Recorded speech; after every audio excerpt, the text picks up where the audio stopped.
اب اس وقت ہمارے اور آپ کے معزز مہمان جامعہ تعلیم الدین ڈابھیل کے صدر مفتی اور سینکڑوں ہزاروں علماء اور مفتیوں کے استاذ اور اللہ والوں کے پیر و مرشد حضرت مولانا اقدس مفتی احمد صاحب خانپوری دامت برکاتہم سے میں بصد ادب و احترام درخواست کرتا ہوں کہ وہ تشریف لائیں اور اپنے مواعظ حسنہ سے ہم سب کے قلوب کو منور فرمائیں۔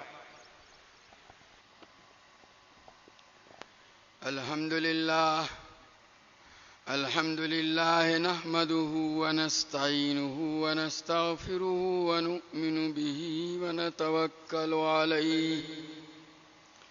ونعوذ بالله من شرور أنفسنا ومن سيئات أعمالنا ونعوذ بالله من شرور أنفسنا ومن سيئات أعمالنا ونعوذ بالله من شرور أنفسنا ومن سيئات أعمالنا من يهده الله فلا مضل له ومن يضلله فلا هادي له ونشهد أن لا إله إلا الله وحده لا شريك له ونشهد أن سيدنا ومولانا محمدًا عبده ورسوله أرسله إلى كافة الناس بشيرا ونذيرا وداعيا إلى الله بإذنه وسراجا منيرا صلى الله تعالى عليه وعلى آله وأصحابه وبارك وسلم تسليما كثيرا كثيرا أما بعد فأعوذ بالله من الشيطان الرجيم بسم الله الرحمن الرحيم ربنا وابعث فيهم رسولا منهم يتلو عليهم آياتك ويعلمهم الكتاب والحكمة ويزكيهم إنك أنت العزيز الحكيم وقال تعالى إنا نحن نزلنا الذكر وإنا له لحافظون وقال تعالى ولقد يسرنا القرآن للذكر فهل من مدكر وقال النبي صلى الله تعالى عليه وسلم خيركم من تعلم القرآن وعلمه وقال النبي صلى الله تعالى عليه وسلم ما من الأنبياء نبي إلا أعطي ما مثله وآمن عليه البشر وإنما كان الذي أوتيته وحيا أوحاه الله إلي فأرجو أن أكون أكثرهم تابعا يوم القيامة وقال النبي صلى الله تعالى عليه وسلم يقال لصاحب القرآن اقرأ وارتقي ورتل كما كنت ترتل في الدنيا فإن منزلتك عند آخر آية تقرأها وقال النبي صلى الله تعالى عليه وسلم من قرأ القرآن وعمل بما فيه ألبس والداه تاجا يوم القيامة ضوءه أحسن من ضوء الشمس في بيوت الدنيا لو كانت فيكم فما ظنكم بالذي عمل به وقال النبي صلى الله تعالى عليه وسلم من قرأ القرآن فاستظهره فأحل حلاله وحرم حرامه أدخله الله الجنة وشفعه في عشرة من أهل بيته كل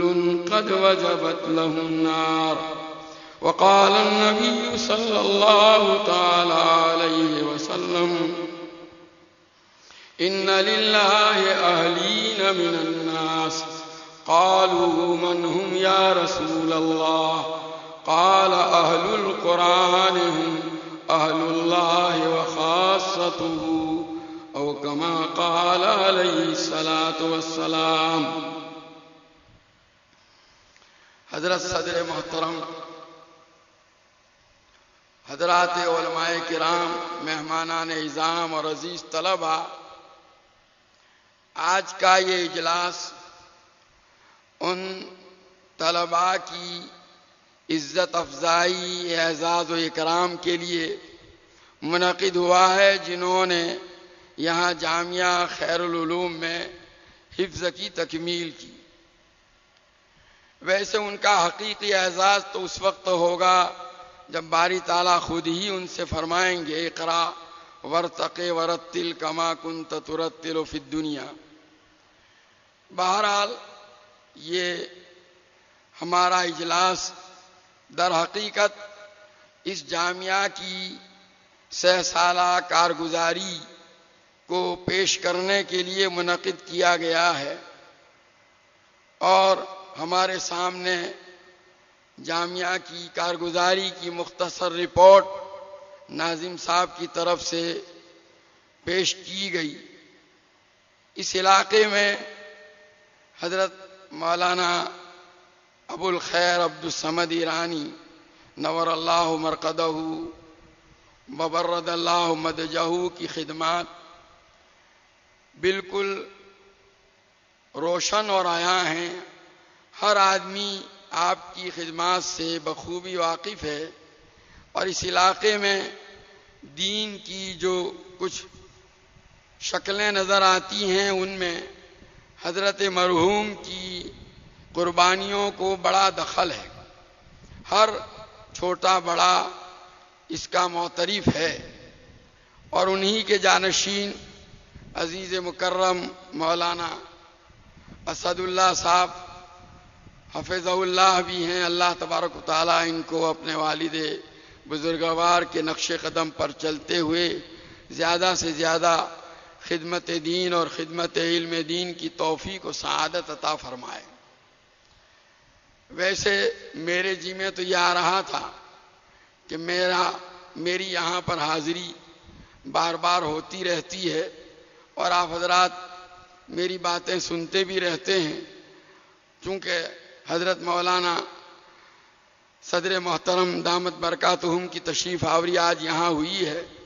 تو جی یہ چاہتا تھا کہ حضرت ہی کی باتیں ہمارے سامنے تفصیل سے آویں. پھر بھی ایک باتیں عرض کرتا ہوں. اللہ تبارک و تعالیٰ نے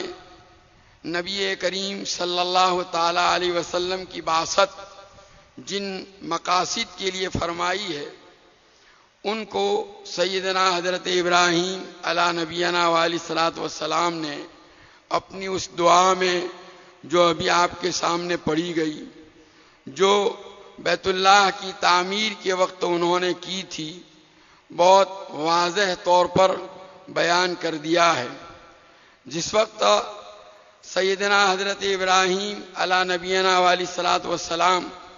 بیت اللہ کی تعمیر کر رہے تھے، اور آپ کے صاحبزادے سیدنا حضرت اسماعیل علیہ نبینا علیہ الصلوۃ والسلام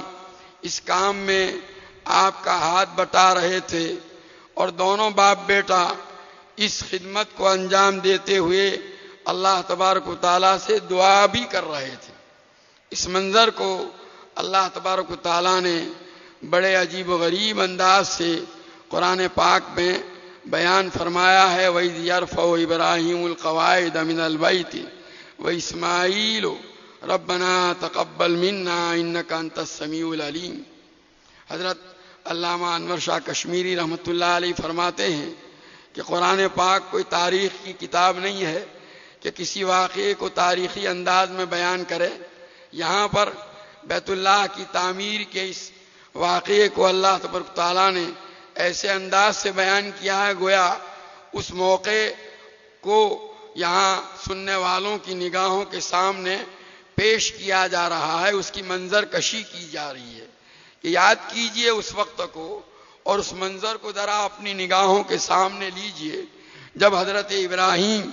بیت اللہ کی تعمیر کر رہے تھے اور حضرت اسماعیل بھی اس کام میں آپ کا ہاتھ بٹا رہے تھے، اور دونوں باپ بیٹا اس وقت اللہ تبارک تعالیٰ سے دعا کر رہے تھے کہ اللہ ہمارے اس کام کو اور اس عمل کو شرف قبولیت عطا فرما، اور پھر آگے اپنے اسی عمل پر بطور انعام کے انہوں نے اللہ تبارک تعالیٰ سے یہ بھی دعا کی، ربنا وجعلنا مسلمین لک ومن ذریتنا امۃ مسلمۃ لک، کہ باری تعالیٰ آپ ہم دونوں باپ بیٹے کو اپنے احکام کے سامنے سر تسلیم خم کرنے والا بنائیے، اور ہماری اولاد میں سے پوری ایک امت ایسی ہو جو آپ کے سامنے سر تسلیم خم کرنے والی ہو۔ اور پھر آگے اسی امت کے لیے انہوں نے ایک رسول مانگا، وربنا وبعث فیہم رسولا منہم، اے ہمارے پروردگار ان کے اندر ایک رسول انہی میں سے بھیجیو جن کے یہ کام ہوں گے کہ وہ آپ کی آیتوں کی تلاوت ان کے سامنے کریں گے اور ان کو کتاب اور حکمت کی تعلیم دیں گے اور ان کو گندے اخلاق سے پاک کرنے کا کام کریں گے۔ اسی لیے نبی کریم صلی اللہ تعالیٰ علیہ وسلم فرماتے ہیں، انا دعاؤ ابی ابراہیم، کہ میں اپنے باپ حضرت ابراہیم علی نبینا علیہ الصلوۃ والسلام کی دعا کا مظہر ہوں، کہ انہوں نے جو دعا کی تھی اسی دعا پر اللہ تبارک تعالیٰ نے نبی کریم صلی اللہ تعالیٰ علیہ وسلم کی بعثت فرمائی ہے۔ آپ کی بعثت کے جو مقاصد سیدنا حضرت ابراہیم علی نبینا علیہ الصلوۃ والسلام کی دعا میں بیان کیے گئے، اس میں سب سے پہلا مقصد جو ہے وہ تلاوت آیات، یعنی قرآن پاک کے الفاظ کی تعلیم امت کو دینا۔ آپ خود پڑھتے تھے صحابہ کرام رضوان اللہ تعالیٰ علیہم کے سامنے اور ان کو قرآن کے الفاظ کی تعلیم دیا کرتے تھے۔ یہ قرآن کے الفاظ جو ہیں وہ بھی بہت قیمتی ہیں۔ ویسے حضرات اصولیین نے جہاں کتاب اللہ کی اصطلاحی تعریف کی ہے وہاں ہوا اسم للنظم والمعنی جمیعا بتلا کر فرما دیا کہ الفاظ کو بھی گویا اتنی اہمیت حاصل ہے جتنی کے معنی کو، اور نبی کریم صلی اللہ تعالیٰ علیہ وسلم کے یہاں قرآن پاک کے الفاظ کو سیکھنے کا اور یاد کرنے کا اتنا زیادہ اہتمام تھا کہ روایتوں میں ہے کہ جس وقت حضرت جبریل علیہ السلام وحی لے کر کے آتے تھے تو ایک تو وحی کا بوجھ، وحی جس وقت نبی کریم صلی اللہ تعالیٰ علیہ وسلم پر نازل ہوا کرتی تھی تو حضور صلی اللہ علیہ وسلم اس کا بڑا بوجھ محسوس فرماتے تھے۔ خود قرآن میں باری تعالیٰ نے انا سنلقی علیک قولا ثقیلا، کہ نبی ہم آپ پر ایک وزنی کلام اتارنے والے ہیں۔ گویا قرآن پاک کو اور وحی کو وزنی کلام سے تعبیر کیا گیا۔ روایتوں میں اس کے اس وزنی کلام کی حصی شکل یہ بتلائی گئی ہے کہ جس وقت نبی کریم صلی اللہ تعالیٰ علیہ وسلم پر وحی نازل ہوتی تھی تو وحی کے بوجھ سے حضور اکرم صلی اللہ تعالیٰ علیہ وسلم کا چہرہ انور سرخ ہو جاتا تھا، اور سخت سردی کے زمانے میں آپ کی پیشانی مبارک سے پسینے کے قطرے موتی کی طرح لڑکتے تھے اور خراٹوں کی سی آواز آتی تھی، اور جس وقت آپ اپنی اونٹنی پر سوار ہوتے تھے، آپ کی اونٹنی قصوہ، اس کے متعلق بخاری شریف میں امام بخاری رحمۃ اللہ علیہ نے روایت نقل کی ہے کہ آپ کی اونٹنی ایسی تیز رفتار تھی کہ کوئی دوسرا اونٹ تیز رفتاری میں اس کا مقابلہ نہیں کر سکتا تھا۔ ایک مرتبہ ایسا ہوا کہ ایک دیہات کا رہنے والا اپنے ایک نوجوان اونٹ پر سوار ہو کر کے آیا اور وہ نبی کریم صلی اللہ تعالیٰ علیہ وسلم کی اونٹنی قصوہ سے آگے نکل گیا۔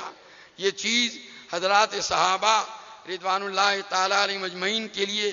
بڑی گراں گزری اور موضوع بحث بنی۔ اسی موقع پر نبی کریم صلی اللہ تعالیٰ علیہ وسلم نے یہ ارشاد فرمایا کہ اللہ تبارک تعالیٰ نے اپنے اوپر لازم کیا ہے کہ دنیا کی کوئی چیز جب سر اٹھاتی ہے تو اللہ تعالیٰ اس کو نیچا کر کے رہتے ہیں۔ امام بخاری نے اس روایت کو باب التواضع میں ذکر کیا ہے۔ تو یہ قصبہ اونٹنی کے متعلق ہے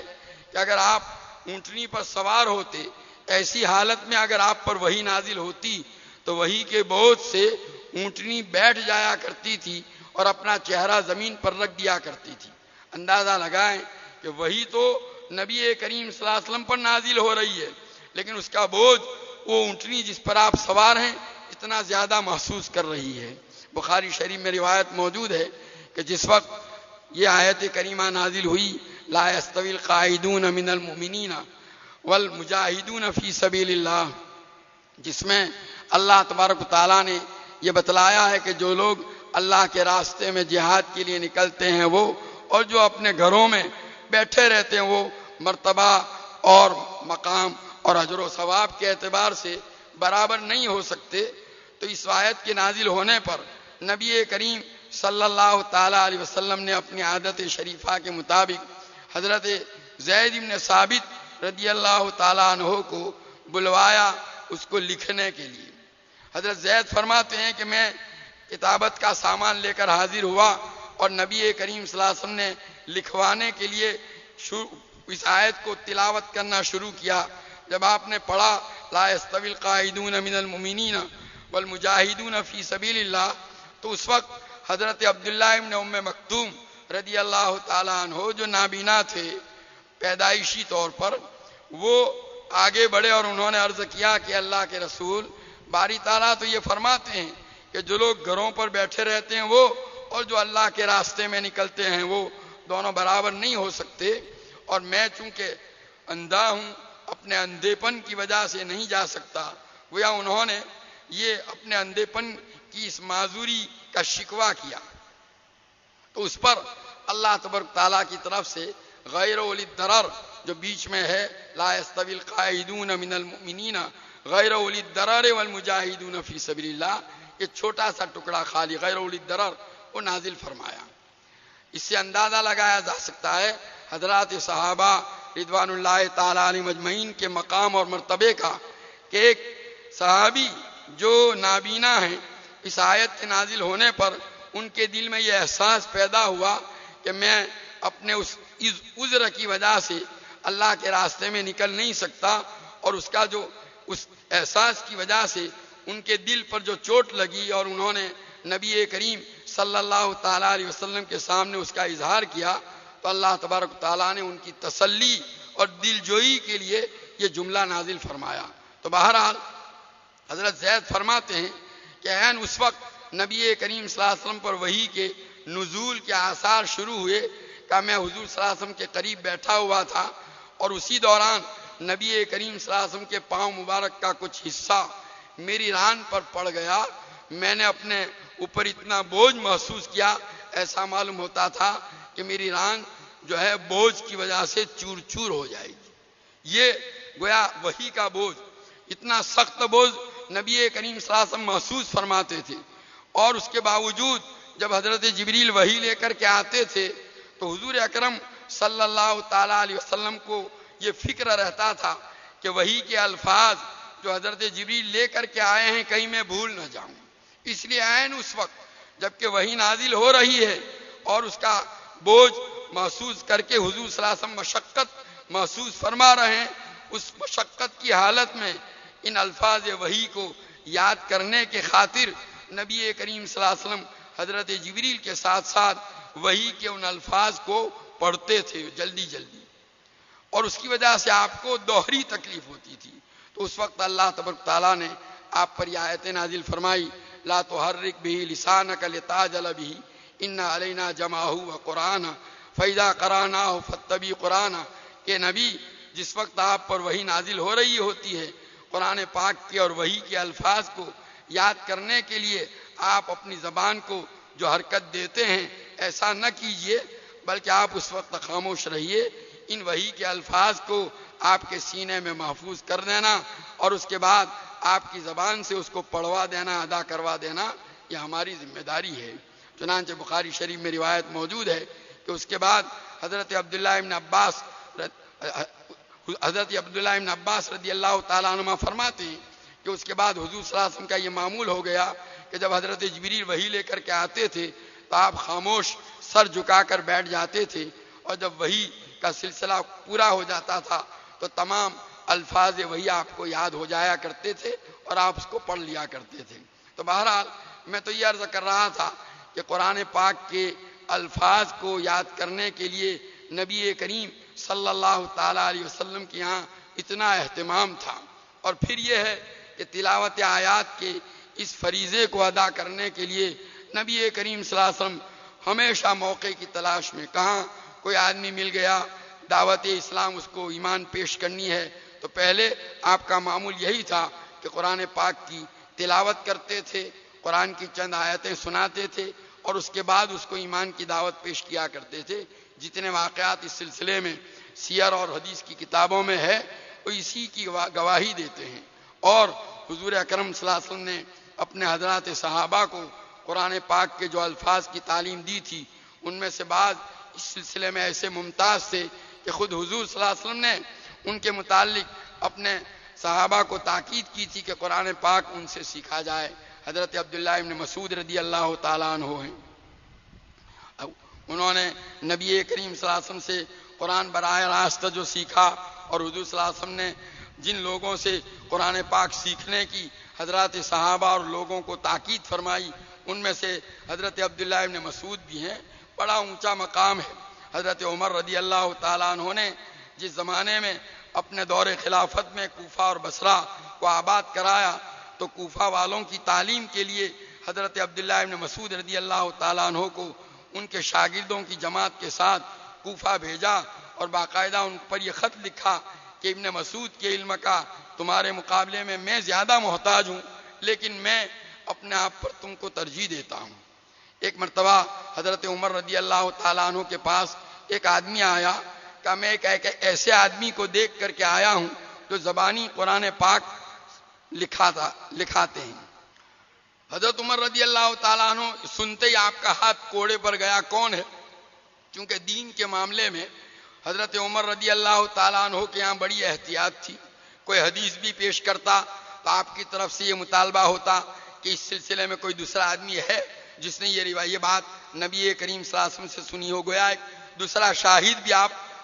اس سے طلب کیا کرتے تھے۔ ایسے بے شمار واقعات ہیں۔ تو بہرحال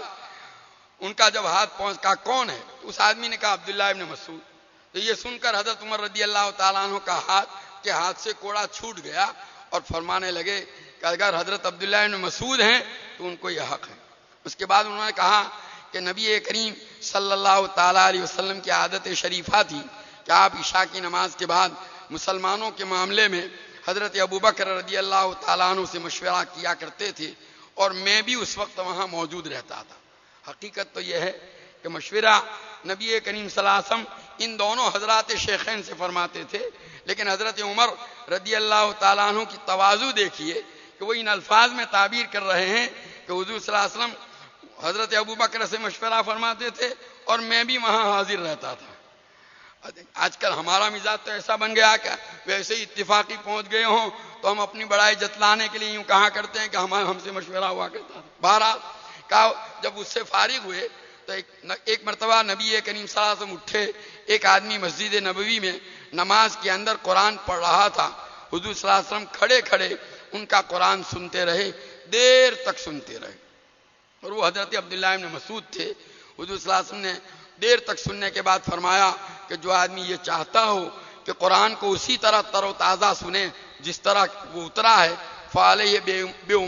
بے ابن ام عبد، اس کو چاہیے کہ حضرت عبداللہ ابن مسعود کو لازم پکڑے۔ بہرحال حضرت عبداللہ ابن مسعود کا مقام قرآن کے پڑھنے پڑھانے سیکھنے سکھانے کے معاملے میں خاص امتیازی تھا حضرات صحابہ میں۔ اور بھی حضرت ابو موسیٰ اشعری رضی اللہ تعالیٰ عنہ کے متعلق ہے کہ ایک مرتبہ رات کو نماز میں وہ قرآن کی تلاوت کر رہے تھے، نبی کریم صلی اللہ علیہ وسلم نے آواز سنی، آپ اپنے مکان سے باہر آئے، بلکہ بعض روایتوں میں ہے کہ حضرات امہات المومنین بھی اپنے حجروں سے باہر آ گئی اور دیر تک نبی کریم صلی اللہ علیہ وسلم ان کے قرآن کو سنتے رہے۔ صبح کو جب وہ نبی کریم صلی اللہ علیہ وسلم کی مجلس میں حاضر ہوئے تو حضور صلی اللہ علیہ وسلم نے فرمایا یا ابا موسیٰ لقد اوتیت مزمارا من مزامیر آل داؤد، کہ ابو موسیٰ اللہ تعالیٰ نے آپ کو حضرت داؤد کو حسن صوت کی جو نعمت عطا فرمائی تھی اس کا ایک حصہ عطا فرمایا ہے۔ تو اس پر حضرت ابو موسیٰ اشعری رضی اللہ تعالیٰ عنہ نے عرض کیا کہ اللہ کے رسول کیا آپ نے میرا قرآن سنا؟ کہا ہاں۔ تو کہا فرمانا اس پر انہوں نے عرض کیا اگر مجھے معلوم ہوتا کہ آپ میرا قرآن سن رہے ہیں تو میں اور اچھا کر کے پڑھتا۔ حضرت حکیم الامت نور اللہ مرقدہ جو ہے اس روایت سے استدلال کرتے ہیں کہ اللہ کے نیک بندوں کا جی خوش کرنے کے لیے کوئی عمل کیا جائے وہ بھی اللہ ہی کے لیے ہے، اس کو ریا پر محمول نہیں کیا جائے گا۔ اس پر مجھے آپ بیتی میں حضرت شیخ نور اللہ مرقدہ نے واقعہ لکھا ہے کہ حضرت شیخ الاسلام حضرت مولانا سید حسین احمد مدنی نور اللہ مرقدہ کے یہاں کھدر جو ہے اس کے استعمال کا بڑا اہتمام تھا، بدیشی کپڑا استعمال نہیں فرماتے تھے۔ کہا حضرت شیخ فرماتے ہیں کہ حضرت کی خصوصی نظر عنایت میرے اوپر بھی تھی، اس لیے مجھے بھی جو ہے کبھی جو ہے بدیشی کپڑا استعمال نہیں کرنے دیتے تھے۔ حضرت شیخ کے طبیعت میں کچھ اوپر کے جسمانی حصے میں گرمی کی وجہ سے گرمی کے زمانے میں ذرا موٹا کپڑا استعمال کرنا مشکل تھا، کبھی آپ ململ استعمال فرما لیتے تھے، لیکن اگر معلوم ہو جائے کہ حضرت شیخ الاسلام تشریف لائے ہیں آ رہے ہیں تو اس کو اتار کر کھدر پہن لیا کرتے تھے۔ ایک مرتبہ ایسا ہی ہوا کہ وہ ململ پہنے ہوئے تھے اور حضرت تشریف لائے، کہا وہ گریبان میں ہاتھ ڈال کے زور سے ایسا کھینچا کہ اس کے چیرا دونوں طرف سے چیر دیا اس کو۔ بہرحال کا ایک مرتبہ فرمانے لگے کہ آج کل تو مشائخ بھی بدیشی کپڑا استعمال کرتے ہیں، حضرت شیخ کی طرف اشارہ تھا تو حضرت نے جواب میں عرض کیا حضرت شیخ نے کہ وہ تو کہا دیکھیے میں کھدر پہنے ہوئے، کہا وہ تو ہمارے ڈر کی وجہ سے۔ تو اس پر حضرت شیخ نے جو جملہ میں اسی کو کہنا چاہتا ہوں کہ کیا آپ کے کندھے پر بندوق رکھی ہوئی ہے جو آپ کا ڈر لگے؟ ہم تو اس لیے آپ کو خوش رکھنا چاہتے ہیں کہ آپ اللہ کے مقبول بندے ہیں، اگر آپ ناراض ہو جائیں گے تو اللہ ناراض ہو جائے گا۔ تو بہرحال خیر میں تو یہ عرض کر رہا تھا کہ نبی کریم صلی اللہ تعالیٰ علیہ وسلم کے ہاں قرآن کے الفاظ کے پڑھنے پڑھانے کا بڑا اہتمام اور گویا اس کی بڑی کوشش رہتی تھی حضرات صحابہ میں اس سلسلے کو بہت عام کیا جا، بلکہ اس زمانے میں حضور صلی اللہ علیہ وسلم کی طرف سے عہدے اور منصب بھی اسی بنیاد پر، ایک دوسرے پر فضیلت بھی اسی بنیاد پر دی جاتی تھی، یہاں تک کہ انتقال کے بعد اگر کسی ایک قبر میں 2 مردوں کو دفن کرنے کی نوبت آتی تو نبی کریم صلی اللہ علیہ وسلم سوال کرتے تھے کہ ایہم اکثر اخذا للقرآن، کہ ان میں سے کون قرآن کا زیادہ حاصل کرنے والا ہے، اس کو مقدم رکھا جاتا تھا، دوسرے کو پیچھے رکھا جاتا تھا۔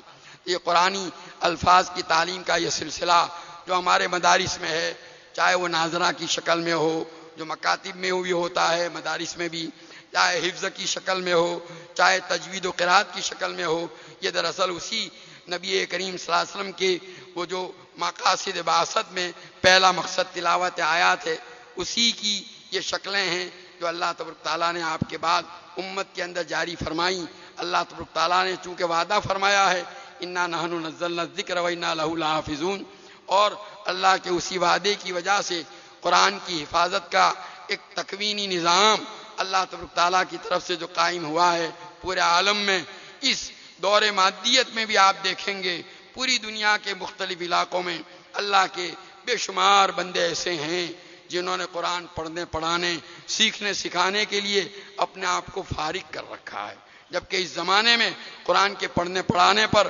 دنیا کے کوئی بڑے عہدے نہیں ملا کرتے، اس کے باوجود بلکہ میں تو کہتا ہوں امریکہ جیسا مادیت کا علم بردار ملک، وہاں بھی اگر آپ جائیں گے تو وہاں پر بھی یہ ناظرہ اور حفظ کے شعبے چل رہے ہیں، پڑھانے والے پڑھا رہے ہیں، پڑھنے والے پڑھ رہے ہیں، گویا پورے عالم میں ایک قدرتی نظام جاری ہے، چونکہ وعدہ اللہ کا ہے، اللہ نے اس کی حفاظت کا جو نظام قائم فرمایا ہے وہ چل رہا ہے۔ بڑی سعادت ہے ہم لوگوں کی اور ان تمام اللہ کے بندوں کی جو اس نظام کا ایک حصہ بنے ہوئے ہیں، اور اللہ تعالیٰ نے قرآن کی حفاظت کے لیے ان کی صلاحیتوں کو قبول فرمایا۔ منت منہ کہ خدمت سلطان ہمی کنی منت شناس ازو کہ خدمت بداشتن، اللہ تعالیٰ کا احسان ہے کہ اس نے اپنے دین کی خدمت کے لیے ہمیں قبول فرمایا، ورنہ بادشاہ کی خدمت کے لیے تو لائن لگی ہوئی ہے، ایک اشارہ کافی تھا۔ بہرحال اللہ تعالیٰ نے ہم اہل مدرسہ کو اور اس سلسلے میں لگے ہوئے حضرات کو یہ جو سعادت عطا فرمائی، واقعہ یہ ہے کہ بہت بڑی سعادت ہے۔ اللہ کا جتنا بھی شکر ادا کیا جائے کم ہے۔ میں اس جامعہ خیر العلوم، ان کے ذمہ داروں اور جو ہے اس کے پڑھانے والوں اور ان بچوں کو جنہوں نے حفظ قرآن کی تکمیل کی اور ان کے اولیاء کو مبارکباد دیتا ہوں کہ اللہ تبارک تعالیٰ نے ان کی اولاد کو اس کے لیے قبول فرمایا۔ واقعہ یہ ہے کہ اس سے بڑی کوئی سعادت ان کے لیے نہیں ہو سکتی۔ بس میں اسی پر اپنی بات اسی نیت سے ختم کرتا ہوں کہ حضرت صدر محترم دامت برکاتہم کے جو ہے قیمتی نصائح اور کلمات سے ہمیں استفادے کا موقع ملے۔ وآخر دعوانا ان الحمدللہ رب العالمین۔